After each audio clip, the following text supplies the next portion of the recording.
Welcome to Curious Confessions, where the line between reality and nightmare blurs. Before we unravel tonight's eerie encounter, it would mean a lot to me if you light up that like button and subscribe. Because in this place, curiosity isn't just encouraged, it's essential. Ready to uncover the next confession? Let's begin. I always advise those looking to do clinical trials for money to reconsider if they have other options. They don't pay well for what you have to go through, and the side effects can be killer. Usually, whatever we're testing gives patients a headache or mild nausea, but occasionally it can get worse than that. Nothing I've ever seen in my few years of monitoring trials was ever as bad as what happened last week, though. In fairness, I did try to warn them. Every single board meeting, I'd bring up how we needed to stop cutting costs on lab rat testing and development. The higher-ups always had an ego, though. They would always tell me that our scientists knew what they were doing, and I've only been here 3 years, and the other supervisors have been here 10+ years, and none of them complain. It was beyond frustrating, and I knew it would eventually blow up in our faces. I didn't think that it would be something of this magnitude, though. It started last Monday. We were beginning the clinical trials of a new heart disease drug called Albacil. It was to be advertised as a breakthrough in the treatment of the disease, notably having noticeable effects on the body within just a few days. It's pretty fast for any drug to kick in, and I was admittedly curious to see if it would hold true. To my knowledge, it had only had one round of testing prior, and this was the first bout of human tests.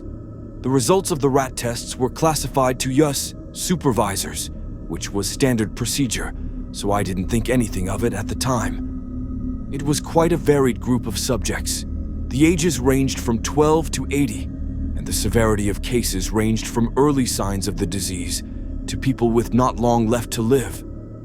Every single one of them was there with the same goal, though, to advance treatment for the one burden they all shared. It was a sentiment that I could get behind, and one that summarized why I chose to be a clinical trial supervisor.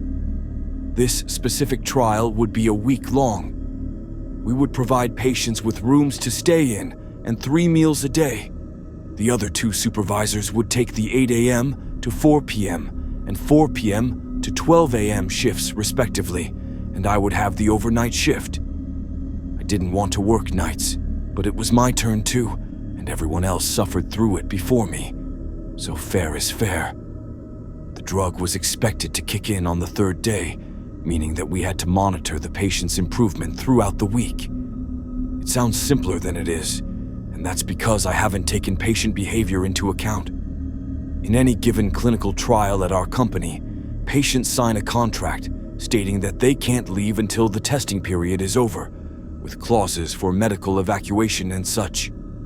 This isn't legal in the slightest, but it's how the higher-ups say we should do it, and they hire plenty of security to make damn sure that it gets done. People don't like feeling entrapped, though, and patients often pick fights and get physical if they're told they can't leave. It's the toughest part of any trial, and for a drug that was apparently this monumental, we were expecting even worse behavior, especially if it proved to be a failure. The first night went pretty smoothly. I was treated with respect by most of the patients, and those that needed me for something never got snippy. As expected, we didn't see any negative signs, nor any change to the patient's vitals and conditions in general. The same went for the 2nd day, although one odd thing did happen around 4 a.m. My call button went off, directing me to one of the rooms on the 2nd floor. The patient staying in that room was an older lady, mid-60s, with a more severe case of heart disease. She was a sweetheart, though, and I was immediately concerned that something had happened, so I made my way upstairs. Upon entering her room, nothing looked out of the ordinary. Her bedside lamp was on, and she was sitting upright in the bed, looking at me. I walked to her side of the bed and knelt down to be at eye level with her. "Miss Margaret, what's going on? Are you okay?" "Where are my fingers?" I was confused, to say the least. I looked down at her hands, and she seemed to have the usual amount of digits. I couldn't say that I'd seen this before, so I thought the best course of action would be to reassure her that she was okay. That's always a good place to start. I can't see them. Can you make them come back? I lifted her bony hand and counted her red-tipped fingers in front of her. She looked at me with wide eyes and smiled. Oh, there they are. Thank you, dear. I was unsettled and immediately racked my brain to figure out what could be going on. Was she hallucinating? Quite possibly. I've seen it before, though not to the extent that one thinks that they're missing body parts. Could this be some sort of undiagnosed issue, completely unrelated to Albacil? Also possible. I decided that I'd consult with the other supervisors when I saw them again and put it into my report. As long as she wasn't in any present danger, there was nothing I could do for her. I didn't start to panic until the next day. Throughout the night, I got 16 calls. There were 30 total patients under our watch, so over half of them were experiencing negative effects from the drug. That isn't the unsettling part, though. What scared me was that every call was the same. I would walk into the room, and nothing would seem out of the ordinary, except the patient would be panicking. Toes, fingers, tongues, every patient claimed that something different was missing. Of course, nothing was actually gone, but it seemed that they'd actually lost all sensation in those areas. After the first 4 calls, I contacted the emergency doctor on duty, who was staying in a room in another wing of the facility. He was irritated that I was calling so early into my shift, but I frankly wasn't having it, and told him to zip it and come downstairs. Together, we examined all the patients and came to the consensus that we would have to call an emergency meeting the next day. The doctor insisted that I should take the next night off and get some rest after what I'd been dealing with, and he would advocate for the immediate end of the trial. I shouldn't have agreed. I received a call after the meeting, informing me that the trials would continue as they found no evidence that any of the patients were in any danger. At this point, I was just about done with not being listened to and spoke up. I can't do this anymore, Jim. These people are clearly in danger. They think they're losing limbs, and you don't see the danger in that. It's all in their heads. We're on the verge of releasing a breakthrough drug here. If these are the side effects, we can't do it. It goes against everything we're trying to do. We can't replace you on such short notice. You're going to stay, or I'm going to make sure you never work in this field again. This discussion is over. My phone clicked, and I was furious. I couldn't afford to be blacklisted from work, but I wasn't willing to watch people suffer to keep my job. I decided that I would return to work, but every time something bad happened, I would call the emergency doctor. If I couldn't stop the tests, I could at least keep a close eye on the patients. The next night was when everything finally collapsed. Every single person had some sort of problem. One man dragged himself through the hall with just his arms, screaming that his legs were missing. Another had to be restrained because he kept bashing his head into the concrete floor, claiming that his ears and eyes had vanished. The worst part, though, was the things that all of them said. They all claimed that something was coming to take them away, piece by piece. Something who'd been appearing in their sleep for days, taunting them as they laid there helplessly. I had to call the local police department and beg them to send officers over to the building to help me, struggling not to cry as I did so. What could this drug be doing to these people that they were having this violent of a reaction? It had to be the medication. It was the only common denominator. When the police arrived, they didn't help me. As I walked down the hall to open the door for them, everything behind the door suddenly went dark. I picked up the pace and tried pulling the door open, but it wouldn't budge. As I desperately knocked on it, shouting for a response, a calm but stern voice responded to me. It was the police chief, who informed me that the building had been ordered into quarantine. Hearing this, I backed up from the door and barely heard another word that he said.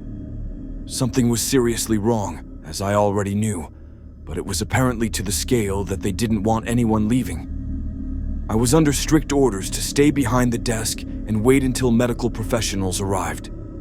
I was perfectly fine with that. After all, I felt like I was gonna vomit, and I'd rather be close to a trash can. But it wasn't easy to stay put. The screaming coming from the rooms only got louder as I obsessively checked the clock.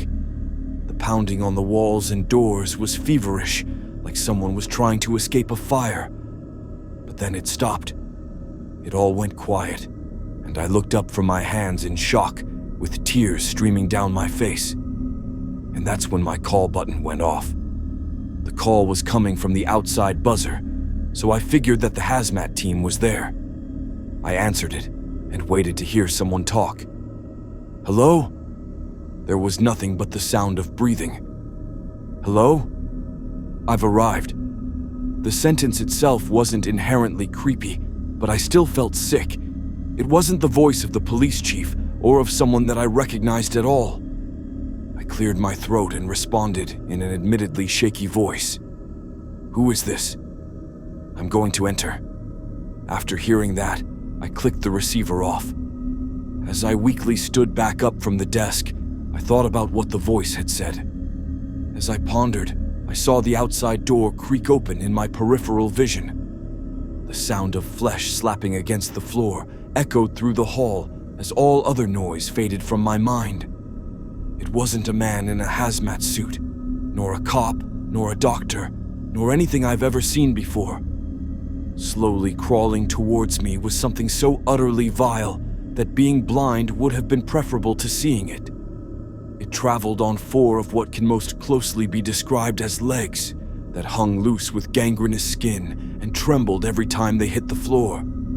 Its head dragged along the floor as if its neck was snapped long ago and had healed in that position. Its piercing eyes stared at me, one a soothing blue and the other a striking brown. Its figure looked like body parts that had been hastily stitched together in hopes that they'd resemble something living. As it drew breath, it grumbled in an almost human-like way. I struggled to process what was happening and slowly took a step backwards towards the front desk. I sat there and stared at it as it moved towards me. The building was sealed, and there was no way out. But before it could reach me, it stopped and spoke in the same voice I'd heard over the intercom. You are afraid. Yes. Fear not. I am not here for you. I pressed my back against the desk, looking at the creature through my knees. I opened my mouth to scream, but nothing came out. It raised a red-tipped finger and pointed at me. We will meet again. Yes, I know it. For you, there are still many things to see. I closed my eyes as tears welled up in them.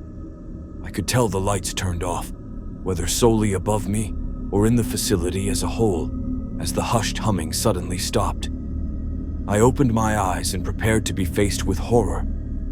They found me passed out on the floor inside of the office. My condition wasn't the horrifying part, unfortunately. In each of the patient's rooms, all that remained was a corpse. One body was missing his legs, another lacked eyes and a tongue. Miss Margaret was missing her fingers. I've been locked in my cell for days now. They're saying that I did it. They say that I killed them all, and there was no monster. But worst of all is that fact that the company is testifying against me, saying that I went crazy while working and snapped under the pressure. They said that it had to be me, because there's no way any of the patients in the placebo group would be hallucinating.